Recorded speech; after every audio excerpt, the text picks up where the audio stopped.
अब की बार बंगाल में सरकार शाह की ललकार से हो जाएगा सुधांशु जी, क्या रोड मैप है? अंजना जी, अगर आप रोड मैप देखें वो तो पिछले कई सालों से लगातार नजर आ रहा है। देखिए, किसी भी संगठन के विकास की तीन अवस्थाएं होती हैं। पहले होती उपहास, अरे कोई हैसियत ही नहीं है, ये क्या कर लेंगे। उसके बाद होता है विरोध और उसके बाद आती है स्वीकार्यता। तो कुछ साल पहले जब हमारी केंद्र में सरकार आई थी तो पश्चिम बंगाल के राजनीतिज्ञ बड़े बड़े और ममता बनर्जी जी ये मानती थी भाजपा की तो कोई हैसियत ही नहीं है पश्चिम बंगाल में, क्या कर लेंगे, थोड़ा बहुत कार्यक्रम कर लेंगे, प्रदर्शन कर लेंगे। तो पहले उपहास चला, उन्हें लगा कि नहीं, संगठन तो बहुत मजबूती से काम चल रहा है। और उसके बाद पिछले लोकसभा में हमने 18 सीटें जीती।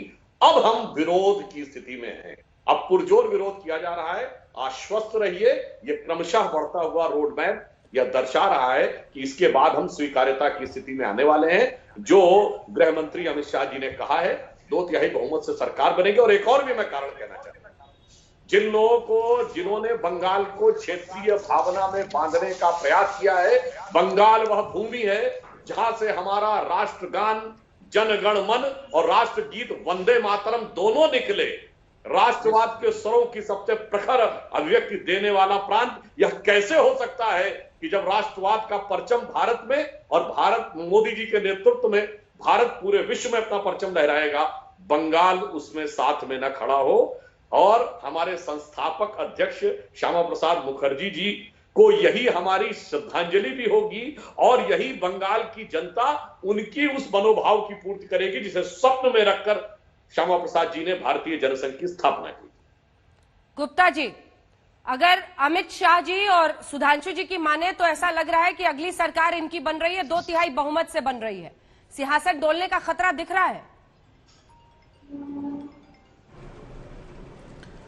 जी नमस्कार। ऐसा है, 2019 के लोकसभा चुनाव के बाद मैं याद ताजा कर दूं, महाराष्ट्र, हरियाणा और सबसे मजेदार दिल्ली में इससे ही तरह के दावे या इससे भी ज्यादा दावे किए गए। नतीजा क्या है आपको मालूम है। हरियाणा में किसी तरह जोड़ तोड़ करके सरकार बनी है, महाराष्ट्र में सरकार नहीं बनी। और सबसे मजेदार है दिल्ली। दिल्ली में तो पिछली बार 3 थे, इस बार 7 में 70 में से। तो दावे करने में कोई तकलीफ नहीं है। बीजेपी के पूर्व अध्यक्ष हैं, लेकिन उनका इससे एक कदम आगे बढ़ते हैं ना गुप्ता जी, आप ही जवाब दीजिएगा। मैं ये खाली आपसे, आपके माध्यम से जानना चाहता हूं कि बंगाल में कौन आया है? बंगाल में इस देश का गृह मंत्री आया है कि बीजेपी के पूर्व अध्यक्ष आए हैं? बताइए सुधांशु जी, कौन आया है?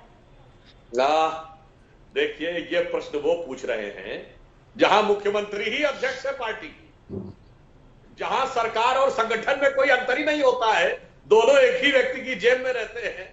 वो हमसे सवाल पूछ रहे हैं गुप्ता जी कि साहब वहां कौन आया? करारा जवाब मिल गया। पार्टी के पूर्व राष्ट्रीय अध्यक्ष जिन्होंने पार्टी सवाल को इसलिए पूछ रहा हूं, तक पहुंचाया और वर्तमान में भारत। देखिए, एक फर्क आप नहीं कर पा रहे। देखिए, दिल्ली और बंगाल में बड़ा जमीन आसमान का फर्क है। देखिए, बंगाल में तुष्टीकरण की राजनीति के खिलाफ, सीएए एनआरसी के प्लान पर ये पूरा चुनाव बीजेपी लड़ने जा रही है। ये वही आरोप है जो बीजेपी का कोर एजेंडा है तमाम विपक्षी पार्टियों के खिलाफ, कि आप तुष्टीकरण की राजनीति करते आए हैं और उसी को वो दम दे रहे हैं। इसलिए बंगाल और दिल्ली की तुलना मुश्किल है। मुझे नहीं लगता कि आप उसको समान कह सकते हैं। दोनों बातों का जवाब गुप्ता जी। एक बात मैं जोड़ दूं।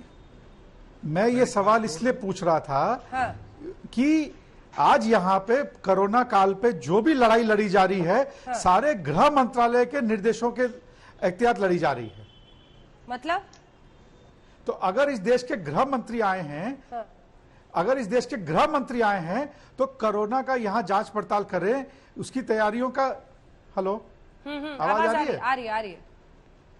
हेलो, आवाज आ रही है गुप्ता जी? आ रही है, बोलिए। मैं ये चाहता हूं कि गृह मंत्री आके यहाँ पे देख जी, मैं चाहता हूं कि गृह मंत्री यहाँ आए, भारत के कोरोना में केंद्र सरकार की तरफ से प्रदेश सरकार को क्या मदद मिल सकती है, कैसे हम लोग इस महामारी का मिलकर इलाज कर सकते हैं, उसके बारे में बात करें, चर्चा करें, बयान करें, निरीक्षण करें। आप चाह रहे हैं गृह मंत्री पॉलिटिक्स छोड़ दें? नहीं, मैं चाहता हूं कि ये भी करे, कम से कम 11 करोड़ की जनता का हालचाल भी पूछें, खाली राजनीति ना करें। सुधांशु जी, एक जवाब उसके बाद में अखिलेश जी आ रही है आपके पास। राजनीति है तो राजनीति करेंगे। सुधांशु जी, लेकिन आप ये जो राज्य और राज्य की अस्मिता से जोड़ रहे हैं कि क्षेत्रीय वहां पर अस्मिता खड़ा कर दिया है ममता बनर्जी ने। मैं अभी तो बिहार में यही कहते फिर रहे थे। बिहार रेजिमेंट का जिक्र कर रहे थे, गलवान घाटी का जिक्र कर रहे थे, बिहारी हैं, बिहार की अस्मिता, बिहार का गर्व, इसी की याद दिला रहे थे। नहीं, मैंने ये कहना चाहा, यदि कोई बंगाल का व्यक्ति ये कहे कि राष्ट्रीय भावनाएं यहां पर रखी जा रही हैं, राष्ट्रवाद का विषय रखा जा रहा है, तो यह समस्याजनक है या ये उनको अच्छा नहीं लगे, तो मेरा मानना है वह बंगाल की अस्मिता के साथ, बंगाल की स्पिरिट के साथ वह न्याय नहीं होगा। ये मेरा कहने का तात्पर्य था। और मैं यह भी एक बात कहना चाहूंगा कि जहां तक बंगाल की बात है, बंगाल ने सिर्फ राष्ट्रवाद ही नहीं, इंटेलेक्चुअल एस्टैब्लिशमेंट में भी वो कार्य किए हैं। बंगाली भद्र लोग कहा जाता था। और बताइए, आज स्थिति ये हो गई कि हमारे इतने कार्यकर्ताओं की हत्या हो जाए और कोई एफआईआर न दर्ज हो, तो वो भद्र लोग को आज भाजपा कार्यकर्ताओं के मर्त्य लोक में बदलने का जो यह प्रयास किया। और एक मैं बात और कह देना चाहता हूं, अंजना जी, आज से 10 साल पहले मुझे अमेरिका में एक सांसद ने बोला था, नाम लेना उचित नहीं, वो भाजपा के नहीं थे पर वो बंगाल के थे। उनकी पीड़ा जानते क्या थी?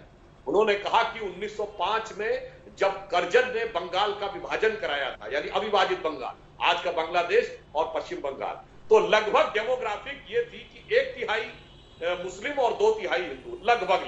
उन्होंने कहा ये 1200 साल के मुस्लिम डोमिनेंस के बाद और 100 साल पूरे होते होते अगर आप अनडिवाइडेड बंगाल लें तो डेमोग्राफी पलट गई। मतलब आज 1/3 हिंदू और 2/3 मुस्लिम हो गया सिर्फ 100 साल में। तो सोचिए कि सियासत ने बंगाल की अस्मिता, स्वरूप और कल्चर के साथ क्या अन्याय किया है, यह सहज ही अनुमान लगाया जाता है।